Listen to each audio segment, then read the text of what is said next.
Welcome to the First Customers Podcast. Today we have Jeff Beale. He's the founder and marketing strategist at the Marketology Group. He develops marketing strategies for frustrated businesses who want to go from brand awareness to sales. He's worked with brands like Home Depot, Turner Broadcasting, and more. And he's been featured in publications like CNN, Fox, and other big publications. Jeff, welcome to the show. Hey, thanks for having me on, Paris. Let's start off by getting right into how you got your first customers for the Marketology Group.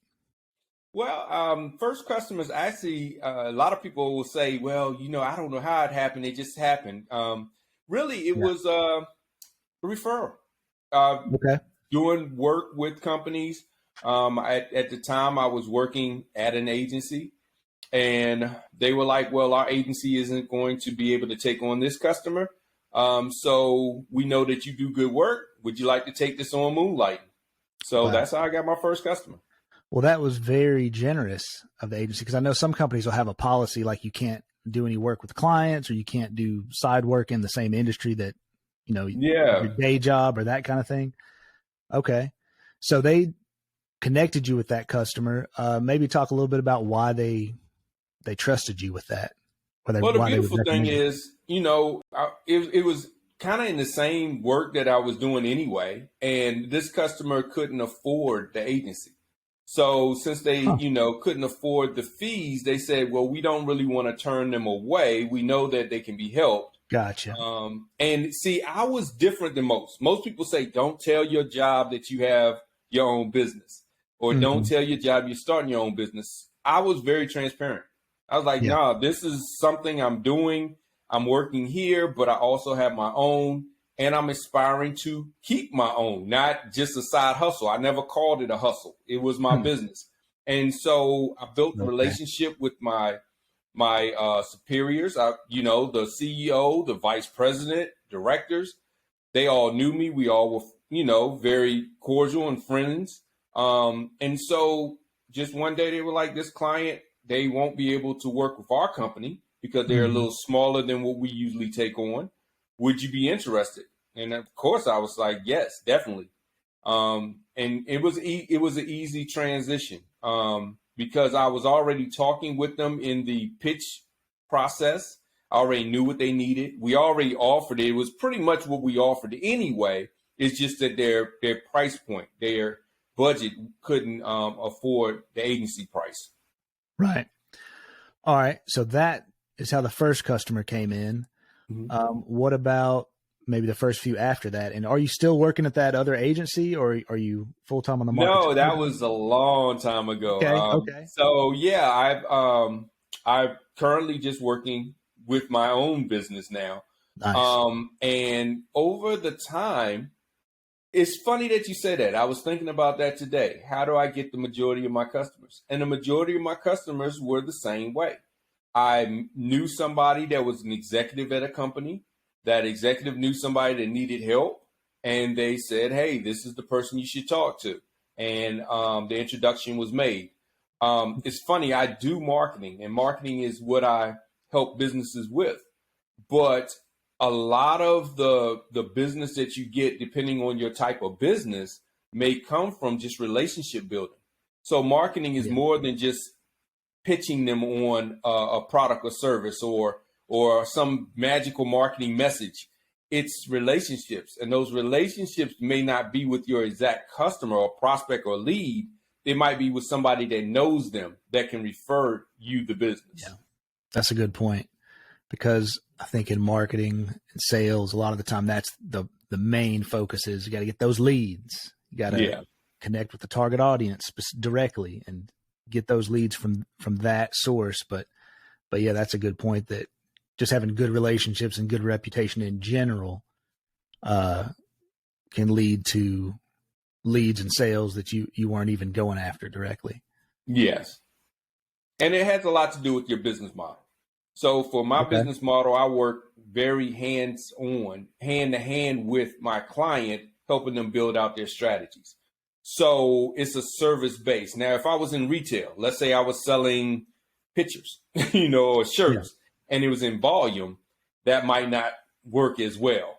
because of the volume aspect of it. And Right. you're not, unless you're building custom shirts or painting custom pictures, you aren't going to have that one-to-one relationship.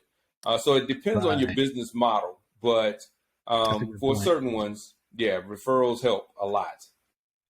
Okay. And so for your own business, are you like just totally focused on your clients, or you're not even doing like, social posts or marketing campaigns and ads and all that to kind Now of you put me on the spot now, Paris. You put me on the spot. I definitely do it for my clients.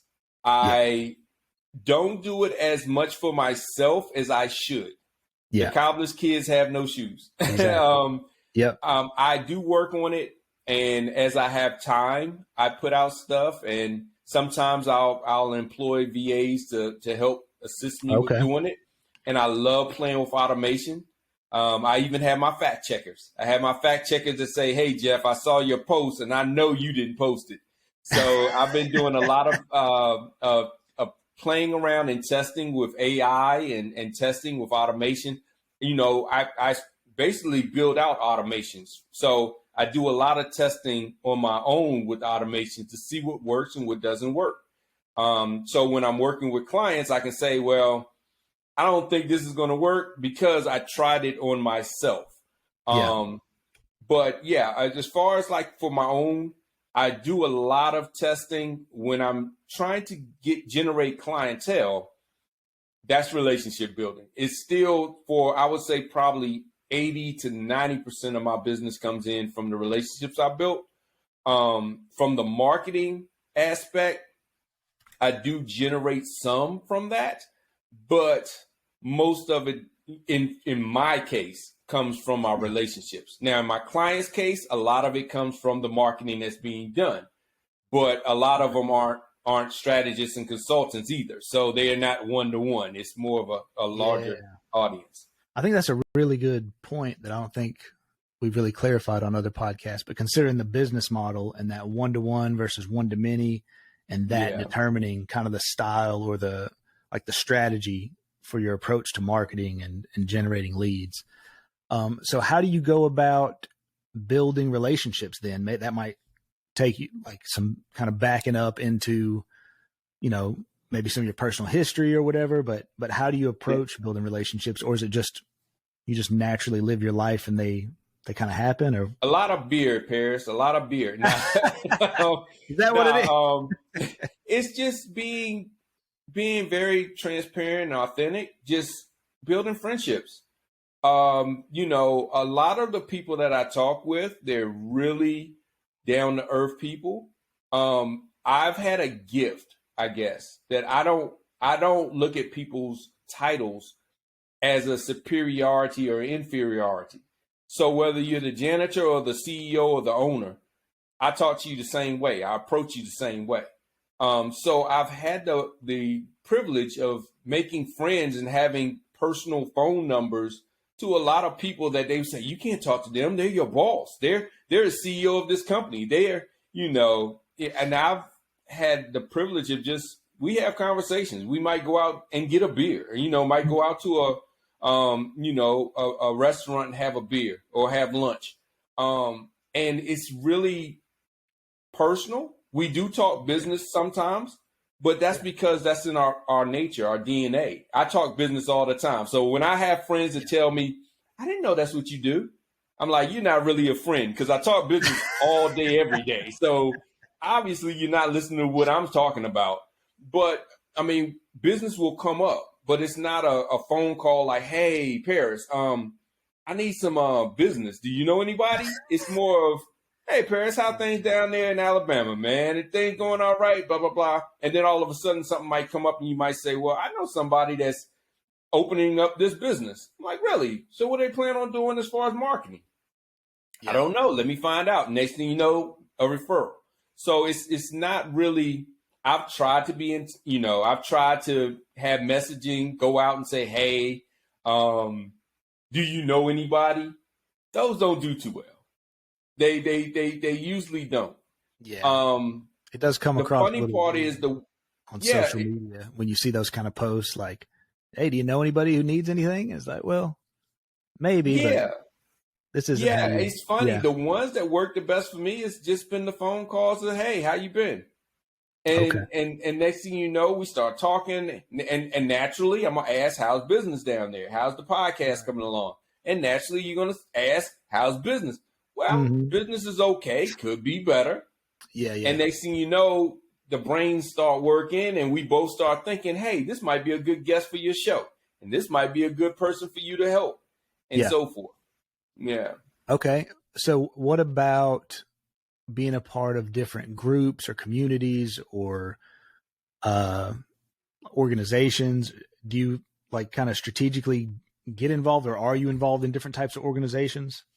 Yes, I do get involved with different types of organizations. I Okay. would say my recommendation is always go as a fly on the wall first Yeah. and see if you want to be a part, because a lot of organizations, I want to word this properly. A lot of these networkings and organizations are pitch fest, and nobody's Yeah. listening to each other.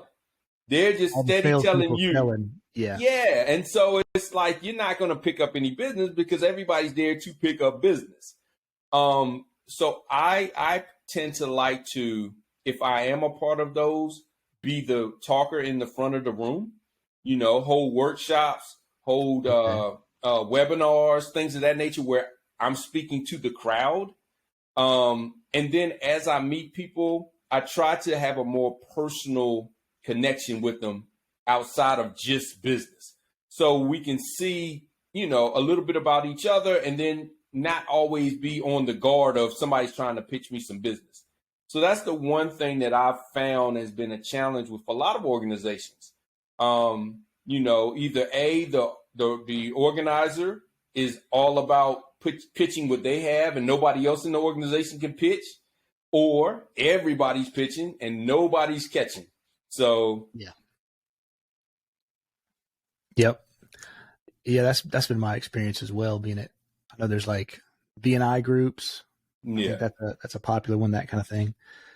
But yeah, that makes sense to be the one speaking. So holding different events. I saw that that's one of the things you do a lot. You speak at different events. Do you see a lot of leads come in from that whenever you like from a specific event? yeah, you do. You definitely see a lot of leads. I've learned putting automation in place, putting some processes in place helps to qualify, because you'll get a lot of tire kickers as well. You get a lot of people that will want to tie you up and call you all the time and just pick your brain. In my business, picking my brain is picking my pockets. So it really is. And I'm so free to give out information. So a lot of times I'll find out an hour later that, hey, wait a minute, I should have, charged consulting fee for that. But, a lot of times you'll get those opportunities to speak and people will say, okay, I want to do business right now. Or if you have an automation in place, it might not be immediate, but it may be 2-3 months down the line, they're ready to go ahead and do business. But you're keeping consistently communicating, whether it's social, email, text, phone calls, whatever it may be, they're steady seeing you. And when they're ready, now they say, oh, this is definitely the person I want to do business with. So you collect the emails at the event? I do. And then you get them into your funnel? Yes. And the way I usually do it, I offer them something so they can raise their hand. Most people pass out business cards and they pass their phone around. Mine is more of, hey, let me give you this value add and you can go here to get it. And then I just get them in a funnel. And I know the ones then who are best suited versus just getting a bunch. And then I'm calling everybody, trying to remind them where they saw me and so forth, and going through that dance. So, yeah. Okay. So, all right. What is your target audience, your target ideal customer? My ideal customer is a business that's already marketing, they're already advertising, and they're frustrated with the returns that they're getting. They're getting in traffic, and they've already got a sales process, but they just don't know why they're not getting the return. So, a company that's already putting in some ad budget, they're already putting out ads, they're already driving traffic, to Right. whether it's their website or their social profile or their doorstep, they're already doing that. They already have somebody that can sell them. Because I tell people, I'm not a sales coach. I'm not really good at sales. My thing is to make you want it so bad that all I have to do is offer it. I don't want to sell you. I just want to offer you what you're looking for. And so with that, then I will build out that whole experience, that whole journey from the time that they found out about you to the time that it's time to sell them. So that ideal customer will have to be doing something already to generate traffic.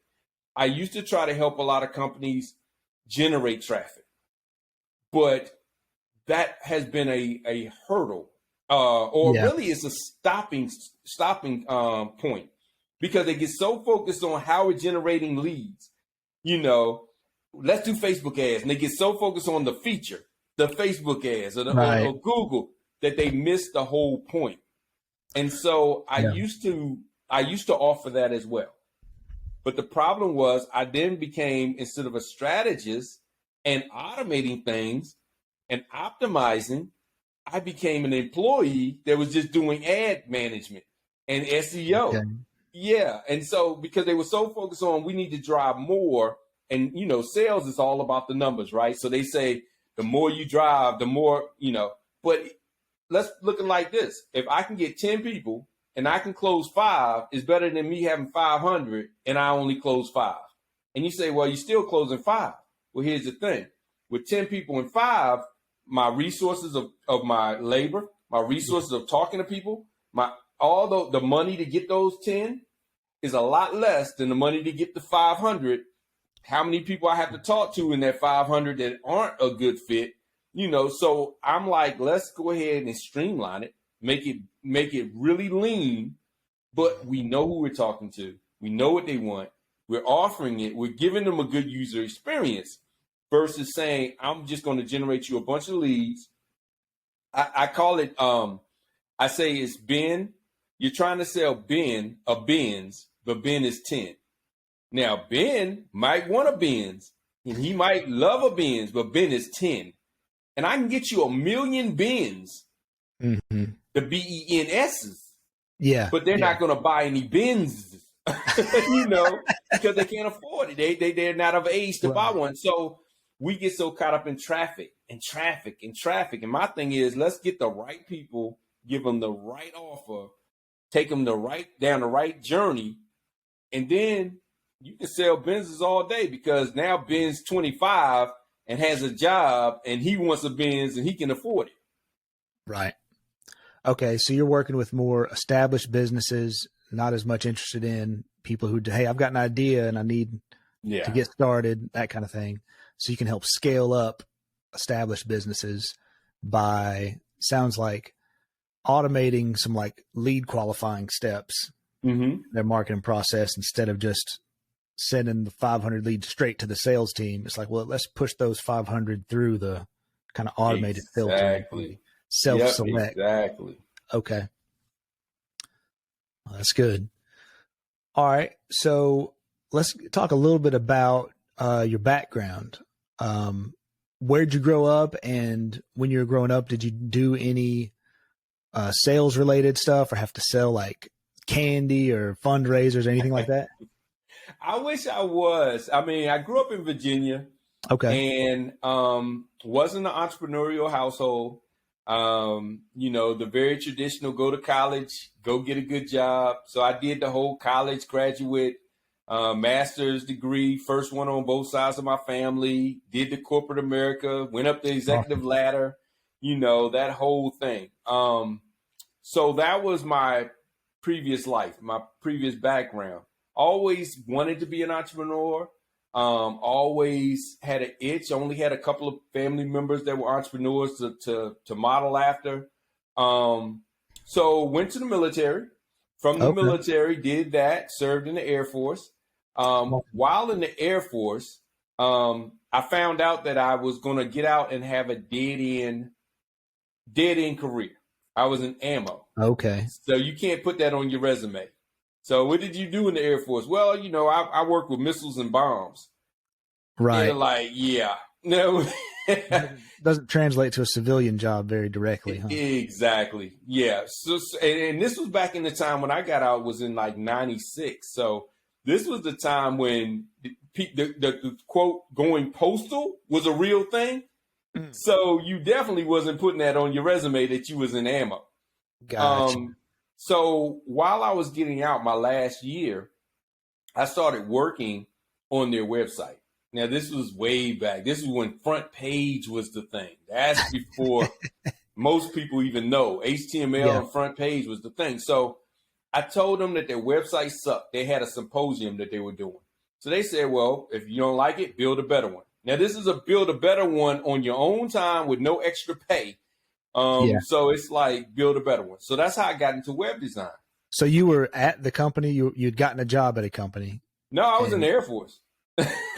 So whose website was it then? It was the Air Force website. They had a annual symposium that they put on. Gotcha. And I was I had transitioned off the flight line, so I was in the office now. So I moved up to the big house, and I'm looking at the website. And they're talking about their process, and I'm like, that sucks. You got people across the world, and they've got to register, and it's hard to register. You can't register on the website. You can't sign up on the website. This sucks. And they said, well, if you don't like it, do something better. And so I said, okay, well, I will. And so I learned how to do websites, built the website. From there, did that for a couple of years, got out. A company that wanted to market to the government hired me because I had relationships with people in higher place they could hire them. Yeah. So from there, I was like, y'all stuff don't get any type of traction. So they said, well, if you can do better, do better. Well, this is when Google they were in their very infancy. So this was back in, Yahoo days and Yadex and so forth. So the early 2000s. SEO was not even a real term, but it was a thing. So I was like, okay, well, people search for this kind of stuff. We can just put it in these directories. Now, this is how far back. You're put it in these directories, not search engines. Yeah. So started doing that. And then from there, I moved to Atlanta, and I was like, I want to do this agency life. So when I got to Atlanta, got with an agency, 360i, real premier agency. And they really taught me all the things SEO, SEM. And then from there, started working with different agencies, started working with different in-house companies, because we were talking to consultants. Hey, everybody. We just had a problem in the show where Jeff's video suddenly quit recording. And so we had to pause and reset, but everything's good now. So back to the show. All right, we're back. Had to solve a few little technical difficulties, and things should be good now. All right, Jeff, let's get into what you recommend for other businesses now. So we talked about how you've gained your expertise over the years. You got into marketing automation more. And I'm not going to go through the full list of all the social platforms and tools and everything like I used to, but just like to ask, what do you recommend, or what's your main marketing tech stack that you use for a client these days, or that you'd recommend other people to use? Okay. So really, I'm going to put in the caveat, the disclaimer is based on the client and their audience. So once the client understands their audience, wherever their audience will go to find out information is where I recommend they go to provide the information. But if they're business to business, LinkedIn, definitely. If they are retail, I would say retail would probably be more Facebook and Instagram. If they're entertainment, I would say more TikTok. Also, look at some of the drop audios like Clubhouse, so you can speak your expertise. That's something also that's very important. And being on different podcasts. because when you're on different podcasts, you are positioned as an expert in that particular industry. So that's another avenue, as well as blogs. That's old school, but blogs still work. Being out there with that. So I would say, as far as that's concerned, definitely that. Definitely try to get on Google, optimize your sites, SEO and all of that, so you can be found. And then last, I would say, like I said, just try to be on wherever your audience is. It's kind of hard to say across the board. Right. So what do you think about what is your marketing automation tech stack? Like, what are the tools that you use for marketing automation these days?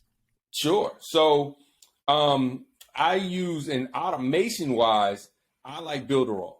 Builderall really has the majority of the marketing in its marketing suite. So, I like it because you can build your funnels, you can build your email campaigns, your text campaigns, your graphic design. So it's all really there. So that's one of the ones I frequently use. Also, I love Apollo. Apollo.io is a great one to find out contact information. If you're looking to do account-based marketing, and I particularly do more account-based marketing than I do traditional outreach marketing. So mine, I'm specifically, let me explain what account-based marketing is. You find a specific target, not audience, but target person or company, and you focus your marketing on that particular company or person. And it can be several, but it's one-to-one type of marketing versus one-to-many. So Apollo is a good one. Let me see, what's another one I love? Social media. I like, there's a bunch of them. Social Champ. There's Publer. Publer actually now has AI in it. Never heard of that one. Yeah, Publer is Publr, but they actually have AI in it. So you don't even have to do your own posts anymore. You just give it a concept and it writes your post and designs your pictures for you. So that one's a real cool one. Wow. Okay.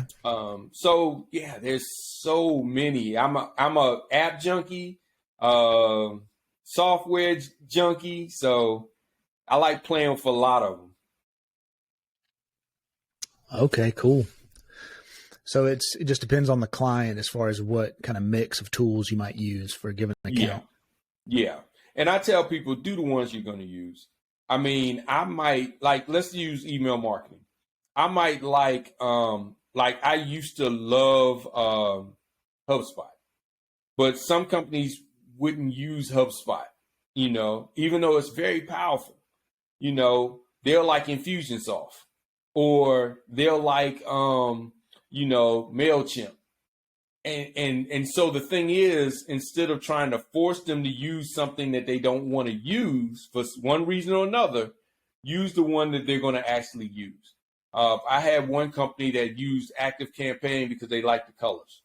I mean, literally, it was because they liked the colors. That was it.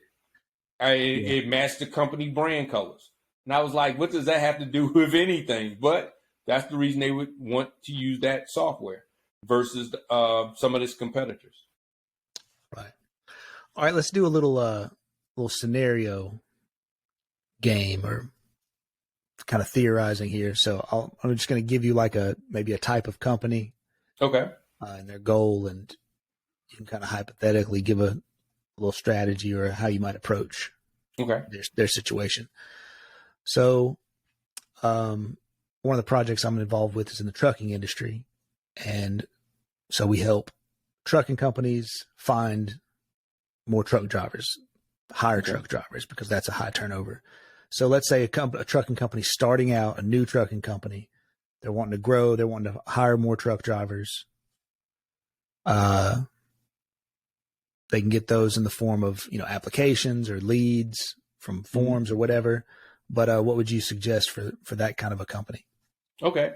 So for that company, if your actual target audience are truck drivers, I would say take it into this approach. One, of course, go on the job boards where the truck drivers go to look for jobs. Do that, okay? Also, on your website, have a funnel built. Looking to be a truck driver, or looking for a new trucking company with better benefits, things of that nature. Have them fill that out and get on your email list.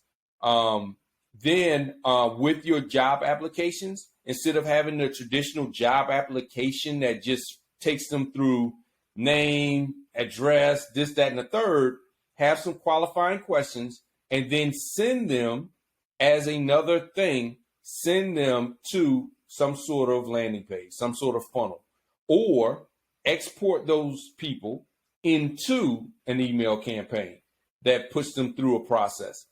What you want to do is you want to keep communicating with them, even if they don't get the position, because you say it's a high turnover rate. So if it's a high turnover rate, they may have taken a position with another company 1 minute, but 6 months later, they may decide they don't like them and want to now go with you. Also the wording is very important. The wording, I remember when I was job searching, I could scan and see that word unfortunately very quickly. It'd be like, unfortunately, we have decided to go with a different candidate. So the minute I see unfortunately in the email, delete. So I would change the wording so that they would be like, okay, so I may not have gotten the position at this time, but I'm still in the running.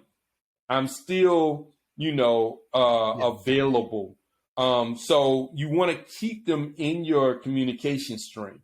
And so that's what I would do. Then also on your social, I would show more of culture than I would of trucks.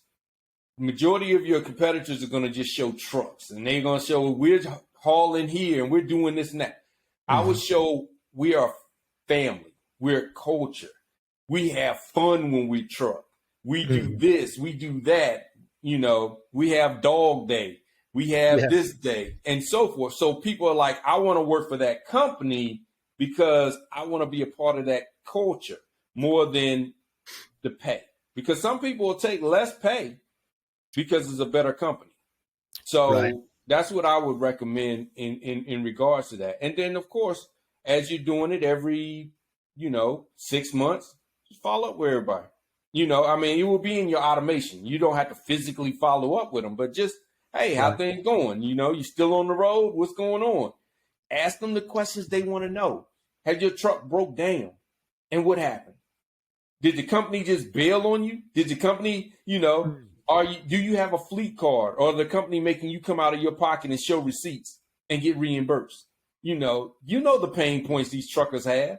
Some of these companies, I have a friend that's a trucker, and he told me some stories, and I'm like, wait a minute, they're supposed to have a fleet card. What are you doing coming out of your pocket, a couple $100 to put gas in a truck? Right.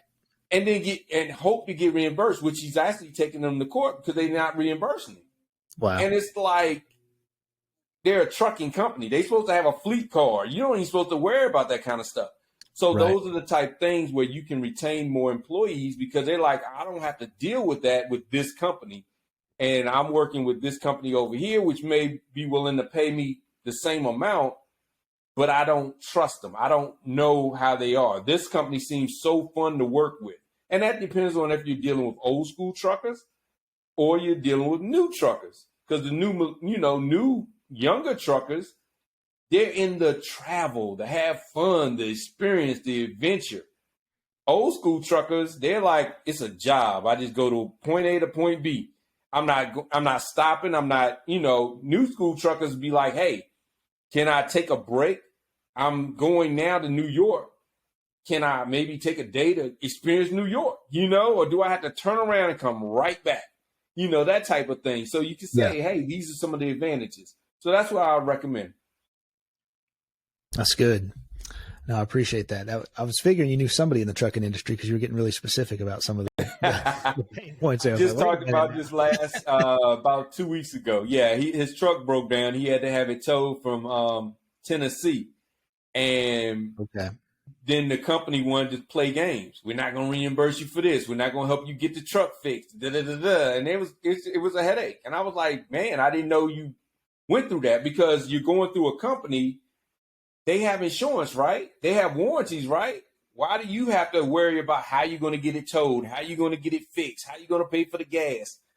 Right. You know, that's more than I would do at a company if I worked for a company under a company's name. Now, if I was just like an independent contractor and, you know, they were paying me based on the load and it wasn't like I was employed by them, that's different. Right. Yeah. A lot of the truckers have a hard time out there depending on what company they get linked up with, because a lot of them just run them into the ground or just treat them like numbers. But so it's hard for them to find companies that treat them like you're saying, where they have a good culture and they're treated well. So that makes sense that focusing on those things could help you attract the right people to your company, or better drivers to your company, and maybe even not even have to pay as much because of treating them. And builds loyalty. You know, yeah, they'll definitely be loyal because it's an experience they won't get at other companies.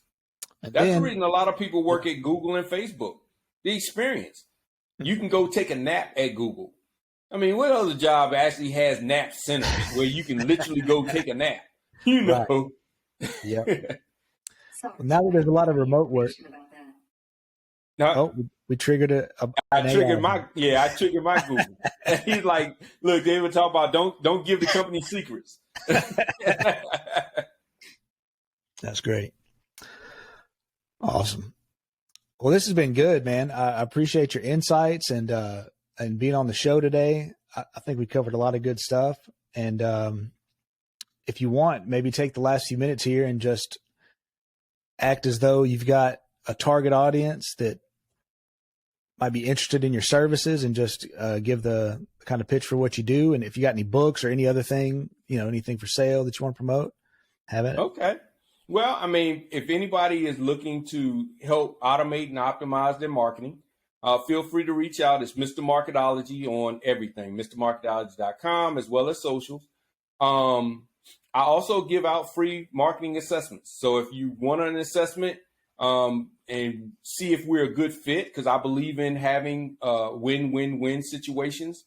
So, I give out free marketing assessments. And with that, you can just go to the website and you can sign up for an assessment. And then also for those that just want to, look from afar, I actually have a community that I just built out called lunchmoneymarketing.com. And at Lunch Money Marketing, every day at lunch, I go over a different marketing strategy.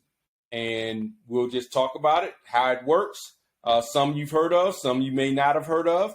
And you can pick my brain, ask questions, and so forth. So that's how you can get in contact. My main goal is just to help people, businesses, not be overwhelmed and frustrated with their marketing, because it doesn't have to be something that's so complicated. It can be simple, just putting the right principles in place. Awesome. Well, thank you again, Jeff. And that's another episode of the First Customers Podcast. Hopefully everybody learned something and you can apply it to your own business, your own sales job, marketing job, getting your startup going. Feel free to reach out with any questions or anybody else you think we should have on the show. And we'll see you next time. Thanks, everybody.